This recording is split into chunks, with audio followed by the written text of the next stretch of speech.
হাত না তুলেও দোয়া করা যায়, হাত তুলেও করা যায়, কিন্তু বিষ্ণু বলেন হাত তুলে চাও, কারণ ইন্নাল্লাহা হাইয়ুন কারীম, আল্লাহ বড় লাজুক এবং লজ্জাশীল। বান্দা যখন হাত তুলে ভিক্ষুকের মতো কিছু চায়, ওই হাত খালি হাতে ফিরিয়ে দিতে আল্লাহ লজ্জা লাগে।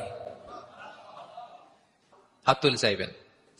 দোয়াতে আল্লাহর নামগুলো ধরে ধরে ডাকুন, ইয়া আল্লাহ, ইয়া রহমান, ইয়া রহিম, ইয়া হাইয়ু, ইয়া কাইয়ুম বিরহমাতিকা আস্তাগীথ। আল্লাহ নাম ধরে ধরে চান, ওই দোয়া আল্লাহ কবুল করবেন। বিশ্বনবীর উপর দুরূদ পড়েন, যে বিশ্বনবীর উপর দুরূদ পড়ে না, ওই দোয়া আল্লাহর কাছে কবুল হয় না, এটা আকাশে পেন্ডিং থাকে। কুল্লু দুআ মুআল্লাক মাহজুব বাইনা সামাই ওয়াল আরদি মা লাম ইউসাল্লা আলাইয়া। বিষ্ণু বলেন সব দোয়া আকাশে পেন্ডিং থাকে যতক্ষণ আমার উপর দুরূদ পড়া না হয়।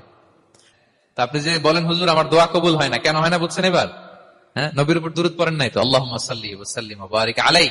শুরু করবেন বিষ্ণু নবীর উপর দুরূদ দিয়ে, মাঝেও পড়বেন, শেষেও পড়বেন, আগেও পড়বেন, পরেও পড়বেন। আপনার দোয়া কবুল করবে কে?